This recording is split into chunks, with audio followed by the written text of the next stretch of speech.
Hola, otra vez. Soy Gary Bisaga. Espero que los videos en YouTube sean útiles para ustedes. Hi again, this is Gary. Starting off with a little Spanish again. I just said, I don't know if you could pick any of that up. I just said, what did I say? I said something along the lines of, I hope that these videos on YouTube are useful for you all. Today we're going to continue in the book Dicho y Hecho. I'm going to start in section 6 on page 5 with the sound of Spanish, the points of accent in the words, and the overall sound. Well, we're going to continue. We're going to finish up with the sentences on page 7. So I'll, as usual, I'll throw in a little bit of commentary of my own that hopefully will help you to remember some of these things. Some of the things that I've learned over past couple years of studying Spanish. Maybe I can help out a little bit. So starting in section 6 there, it talks about where to put the accents in the words. Unlike English, Spanish is very easy. They're really, you always know where the accent is. Either it's going to have a specific accent mark over one of the letters, and that's where you accent the syllables, or if the word ends in a vowel or in N or S, the accent is on the second to the last, or penultimate, as it's called, syllable. And if it ends in any of the other consonants, of which various Spanish words do end in some of the other consonants, then the accent is on the last syllable. For those who've studied Latin, these rules will look somewhat similar, and they are.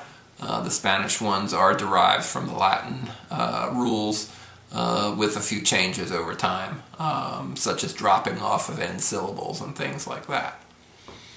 So, the three categories, there's words here for each of the three categories.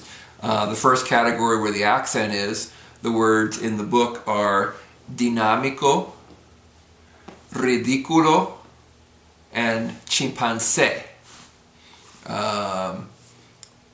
Dinámico, because it ends in a vowel, the letter O. If it didn't have the accent there, the accent would be on the second to the last syllable, so it would be dinámico. But because the accent, it's dinámico. Similarly, it would be ridículo, but because of the accent, it's ridículo. And chimpancé is what it would be without the accent, but it's chimpancé. So we'll move on to the next line where we have the words that end in vowels or N or S. We have three words there: patio, resumen, and gracias. Now you will note in the first and third words there, they end in diphthongs. I said in the previous video on vowels that Spanish does not have diphthongs. It's true, Spanish does not have diphthongs on single letters the way we have it in English. You don't have only, you have only, or something like that. However, there are a number of diphthong combinations in Spanish where they have two letters together that form a diphthong. And if it's a diphthong, it's considered a single syllable. So that's why in these words, the accent is patio and not patio, because io is one syllable. There are some cases that you will find as you move along where it ends in two vowels like that, but they actually want them to be separate syllables. An example might be a word like fotografía, where the IA are actually two separate syllables. And in that case, they'll use an accent mark over the I, so you can see they're two separate syllables. So the third category we have here is where it ends in something other than a vowel or an N or an S.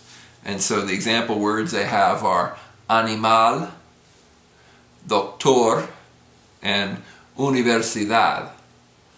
Now, these are all fairly common.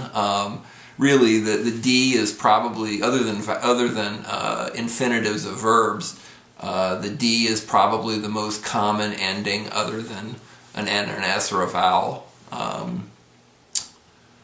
And so you'll note there's a lot of words that end in that D. There generally are abstract nouns, universidad and verdad, which means truth, majestad, which means majesty.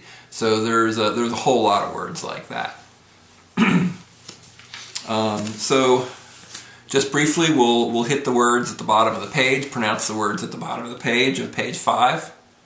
We have, starting with number 1, profesor, dentista, presidente, personal, dinámico, español, difícil, secretaria, flores.